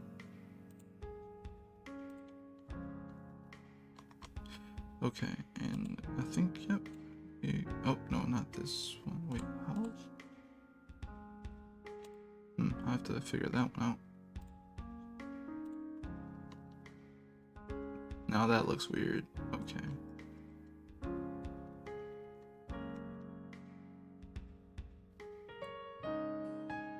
Okay, I know what I need to do to that, so. Cool.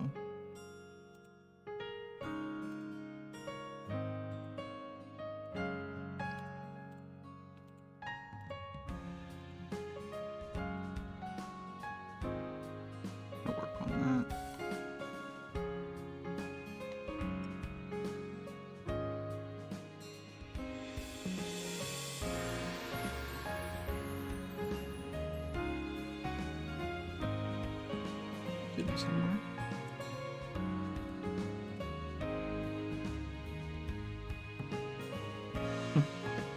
watched both movies recently last month and last November.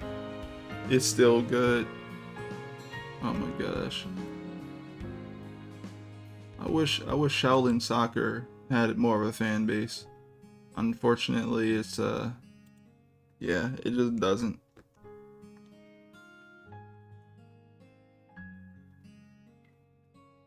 So something else I could do here is literally just grab all these. Did I get that? Okay, I didn't. Grab that too. And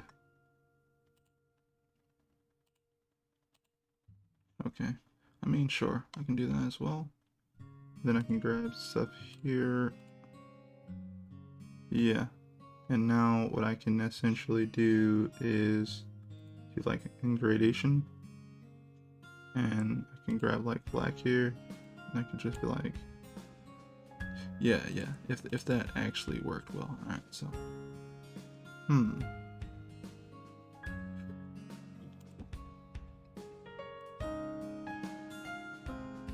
let's go to a new layer. All right, yeah, kind of like that. That's what I was trying to do. And of course you can't do that on one.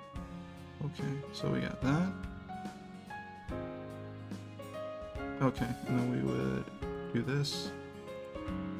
Go into this one, change that to subtract.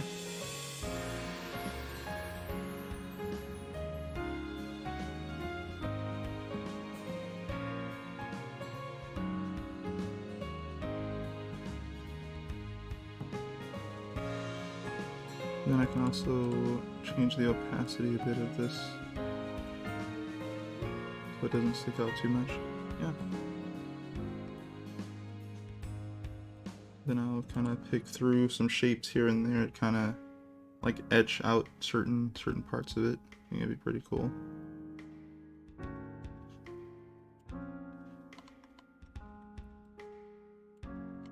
Alright, and we know they're essentially, so the sunlight should be like above them, and I kind of got some lighting going on with her arm here, so it should be, I guess, to like above and also off to the left to some degree, at least in that shot.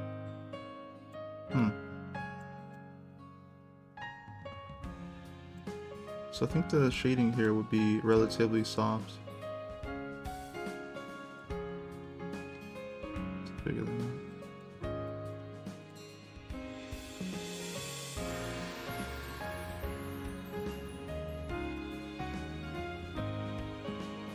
Start over here.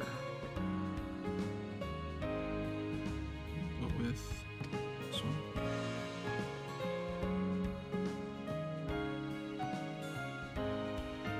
Okay, I must be on the wrong layer. Oh wait, no. Because the layer isn't on multiply.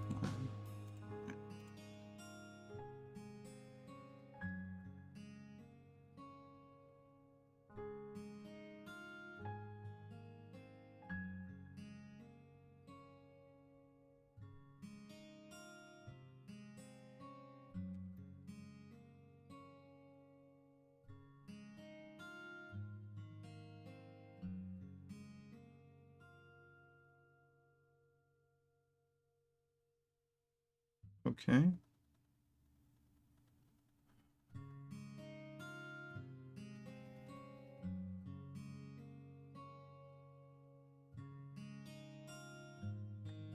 Don't like that. I don't really think it needs to be too complicated though.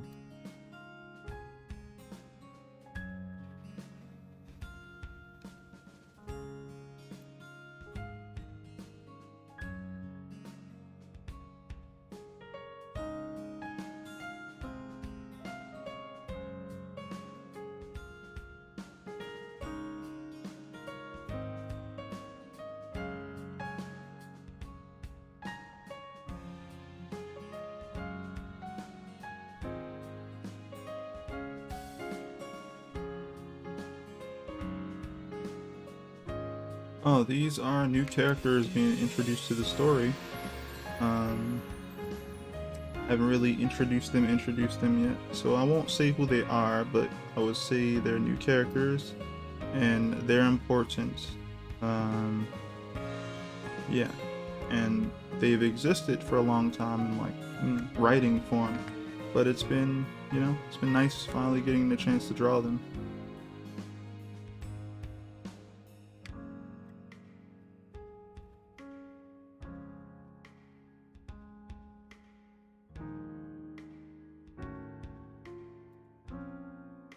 Oh, okay. I was like, wait. Yeah, I'll actually start up here.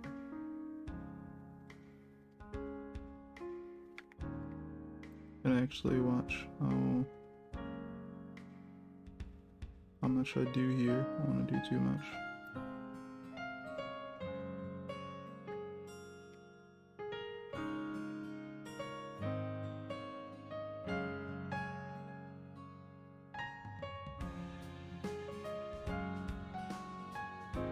Yep, because you're not going to see much of it in the end. So a little bit will go a long way, I think. Actually, I'm not doing that too straight on right there.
Yeah, don't have to do too much there.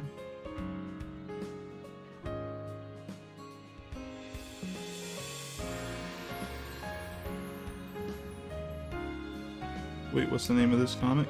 Oh, it's The Divinity.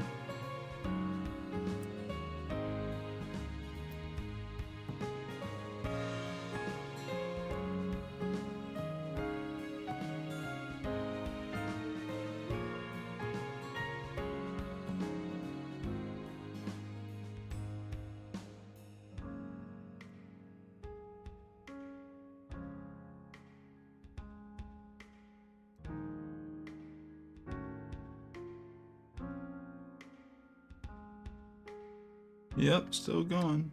Still going decently. Reader base is growing slowly but surely. Makes me happy.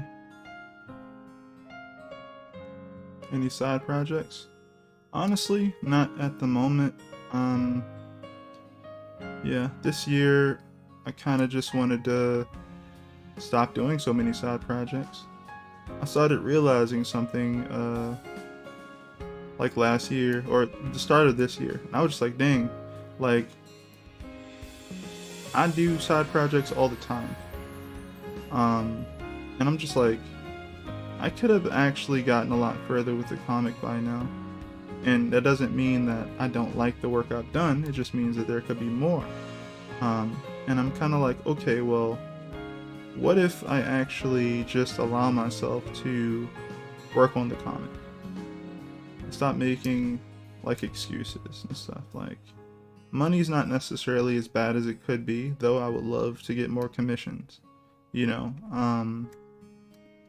Other than that, like other than wanting more commissions and selling originals or something like that, there's nothing stopping me from creating more comic content, more comic work that I actually enjoy, you know. And I was just like, you know, if I stop trying to, like, I'd be like, oh snap, a new project, I mean like a new contest, I'll do that. And you know, it'll be in a way a waste of my time. It's almost like a way to flex, but for myself mentally, it's like, oh, but what if I win? It's like gambling your time away.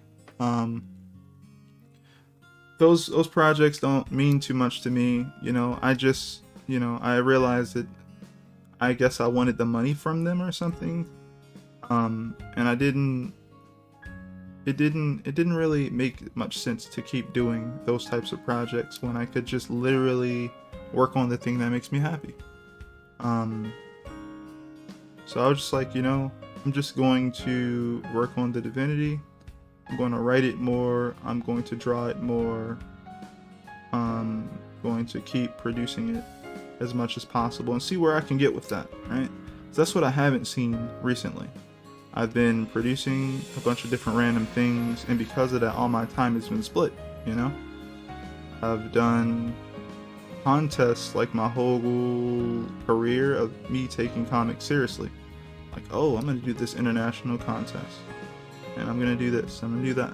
And the next thing you know, I end up being like, yo, I have like at least 5 or 6 different like side comic projects that I've worked on. Now those could have been like whole chapters or 2 even of the Divinity that I could have had further.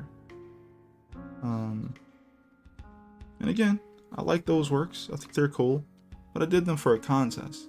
They're a good way to like try out new ideas and stuff. But now I'm just like, all right, I'm not doing that anymore. No point in me entering a contest. I already have something I'm really passionate about that I want to work on, so I'm just gonna do that. Yeah, man. Yeah, maybe you should keep some side comics and just be like, boom, here you go. Be true. Yeah, man. Keeping focus on your baby is good. Keeping up with contests gets your name out there, though, right? No, it doesn't. Why? Because, well, it depends on what type of projects, right? The contests that I was doing were international comic book contests, and I don't think I ever placed in those contests. The only way to place in those contests is to literally, you know, be the top. So you have to be, let's say, the top 5, maybe the top 10 if the contest is really like dope, and I guess want to check out the top 10. But for the most part, it's all about the top 5. You got like your runner-ups, you got the this or that, you know, maybe top 20 or something. Either or. I'm talking about contests where there are like more than like 8,000 entries, and those top 100 are really good, you know. I've always had random technical difficulties, you know. There's all these different like things. What were the winners? What were the winners like? The winners were like, as far as like, you mean like quality or something like that, or where are they from? It's an international contest. I would enter like silent manga, which is great because it was an international manga competition, where, you know, obviously, well, not obviously, I gotta stop saying that. Basically you would do a manga entry, but the entry couldn't contain any like words. Like you couldn't like have characters talking. It was a story that would happen essentially without, you know, words helping the story along. Now there could be typography in the background if there were signs and things of that nature, but it wouldn't like necessarily help the story along type thing. Yeah, or story. Do you think they deserve to win? Oh yes, yeah, they were definitely better.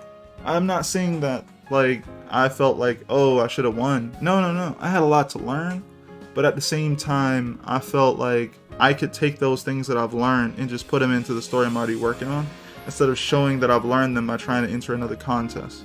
I feel like, for me anyway, I've done that for a long time.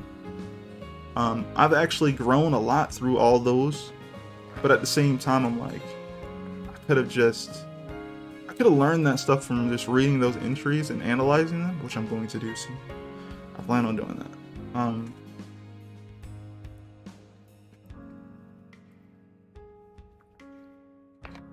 Had to get something to drink. I am sorry. The story for them was great. The artwork for them worked well, and some of it was also really great. I really thought that those were great, and I wanted to learn from them more so. Now it's like, I want to compete, that's cool, but then I thought about it, like, what do I actually win, right? If I win one of those international contests, what do I actually win? I get some cred, some street cred out there, that's cool, and then I have to still fight my way into a magazine or something, right? Like, that's still going to happen. Do I speak? It was a Japanese, company who ran the contest. I'm essentially working my way into essentially trying to get into that magazine, right? Which means, if I still don't speak the language, I cannot be hired by them. That's just how it works. For the most part, they hire people who essentially they can work with, and they can't work with you if you don't know the language, or if you don't pay a translator. So I just thought about that for a bit, and I learned, and I just like, you know what? Nothing's wrong with the contest. It just takes me a certain, I'm a very busy person. I'm a dad, I'm a husband, I do homeschooling with my kids. I do a lot of stuff, and I don't have the time all the time to dedicate myself to multiple things. So I'm already split in multiple different directions, working on all these different things outside of just art, So I just doubled down on the thing that made me the most happy, I guess.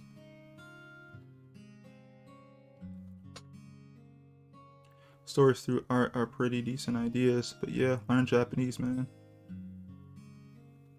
My buddy Jared and Shannon here legit learn Japanese from anime and hanging out with Japanese friends. Check out Club or something in Maryland.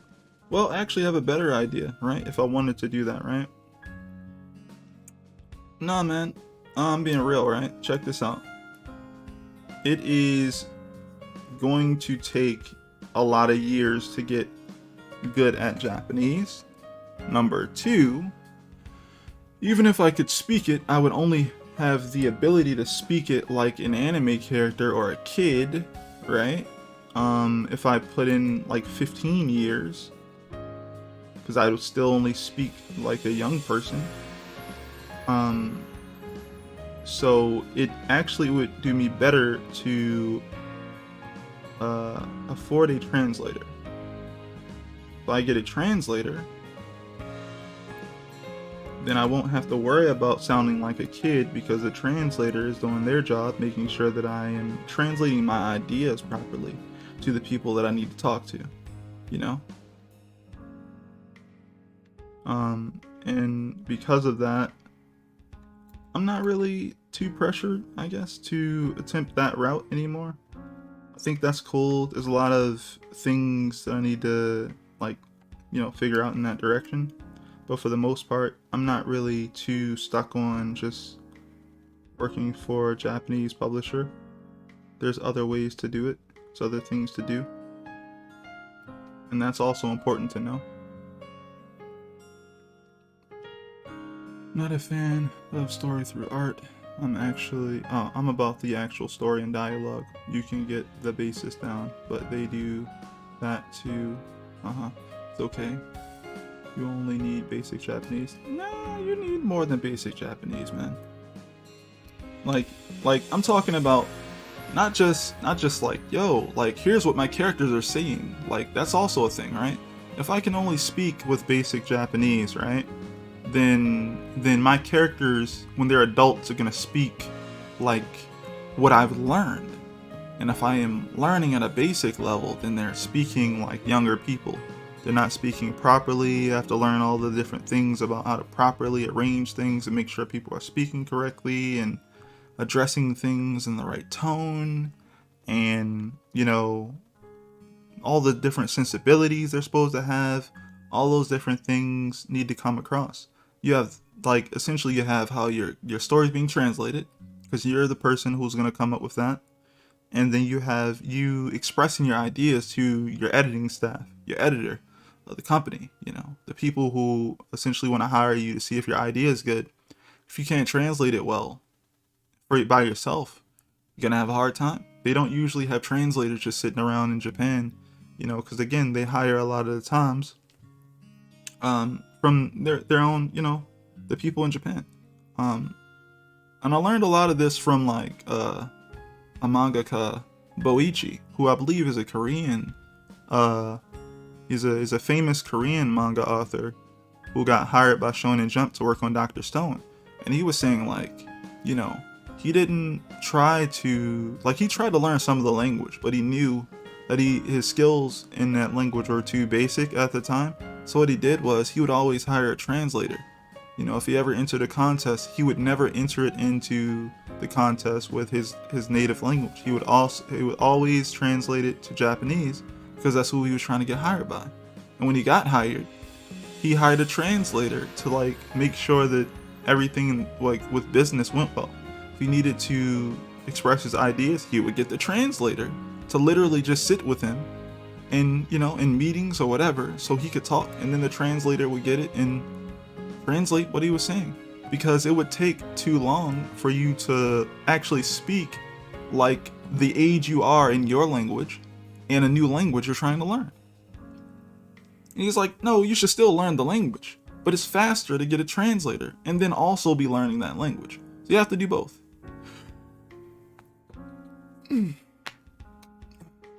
Yeah, business Japanese can come later, but deep storylines can come back later. That's for sure true. You could get a translator for that. I thought you meant chatting with. Oh no.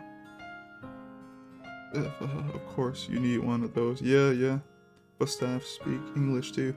Yeah, maybe in certain other. I would love to hear about that. I have no proof of that. I would love to hear about that. I don't know how interested, Japan is in hiring authors from from other cultures and stuff and speaking different languages.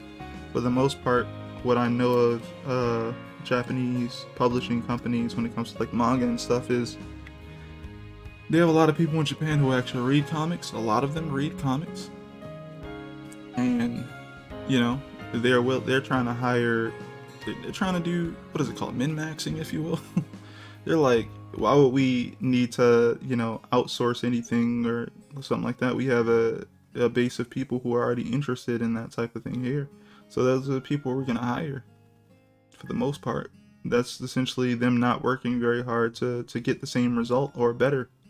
You don't have to worry about a translation error because the person is Japanese. You don't have to worry about skill because they're right there. They have a lot of skill right there. And you don't have to worry about work ethic. We hired someone here and they don't understand how hard you need to work. No, they know because they're from the same place.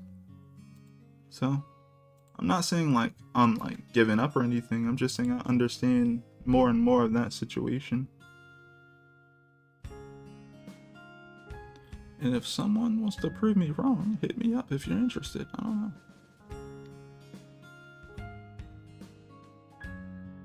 I am paying attention.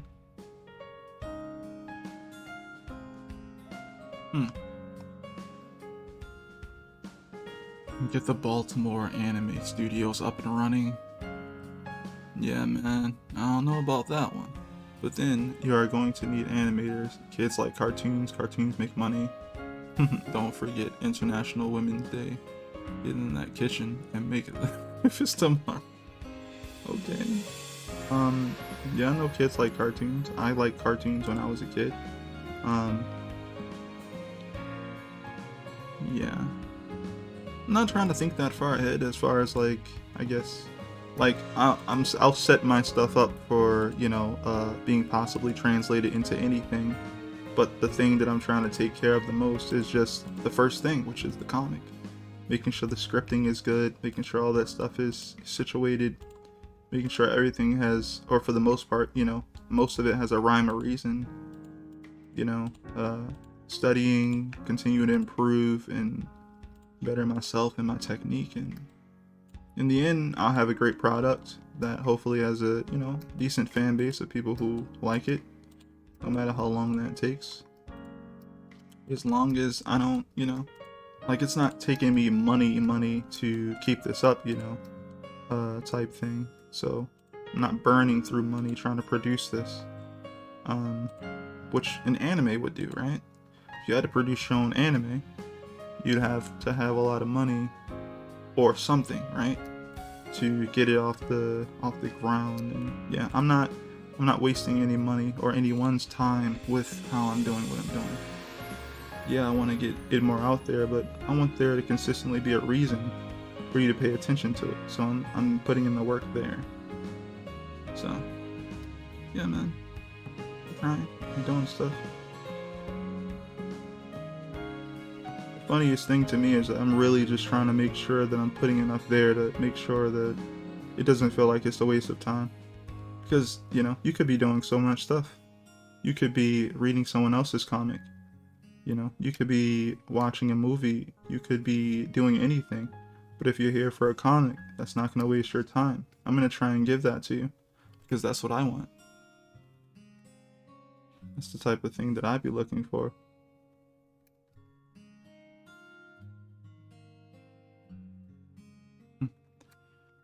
I have the best idea for a comic. I'll shoot it to you in private.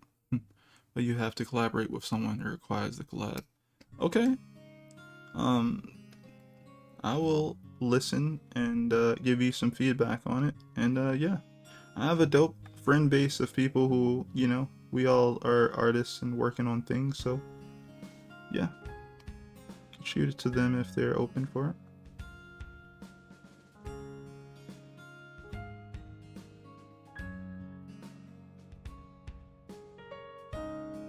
I thought I got that. Cool.